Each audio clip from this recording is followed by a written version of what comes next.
ഓൺലൈനായിട്ട് പഠിച്ചത് കൊണ്ട് തന്നെ എല്ലാ വീട്ടമ്മമാരെ പോലെ തന്നെ മക്കള് കൂടെ ഉള്ളപ്പോൾ നമുക്കതൊരു ബുദ്ധിമുട്ടായിരിക്കും.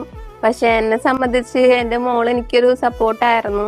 കാരണം ഞാൻ പഠിക്കാനിരിക്കുമ്പോഴും എന്നെ അങ്ങനെ ഡിസ്റ്റർബ് ചെയ്യാനോ അങ്ങനൊന്നും വരാറുണ്ടായിരുന്നില്ല. അതൊരു വളരെ ഹെൽപ്ഫുൾ കൂടിയായിരുന്നു എനിക്ക്.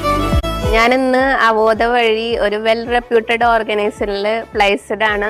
ഇന്നിപ്പോ ഞാനിന്ന് ഇവിടം വരെ എത്തണമെങ്കിൽ എൻ്റെ ഹസ്ബൻഡിന്റെയും ഫാമിലിയുടെ വലിയൊരു സപ്പോർട്ട് എനിക്കുണ്ട്. ഏതൊരു ഡിഗ്രി ബാച്ചിലുള്ള ഒരു സ്റ്റുഡന്റിനും മെഡിക്കൽ കോഡിംഗ് എന്ന് പറഞ്ഞൊരു കോഴ്സ് ഒരു ബെറ്റർ ഓപ്ഷൻ ആണ്. കാരണം ഇനിയുള്ള ഫ്യൂച്ചറിലേക്ക് തന്നെ ഒരു സ്റ്റേബിൾ ആയിട്ടുള്ള ഒരു കരിയർ ആണ് മെഡിക്കൽ ഫീൽഡ് എന്ന് പറയുന്നത്. എല്ലാ വീട്ടമ്മമാർക്കും എൻ്റെ ഈ അച്ചീവ്മെന്റ് ഒരു മോട്ടിവേഷൻ ആയിട്ട് തന്നെ ഞാൻ കണക്കാക്കുന്നുണ്ട്.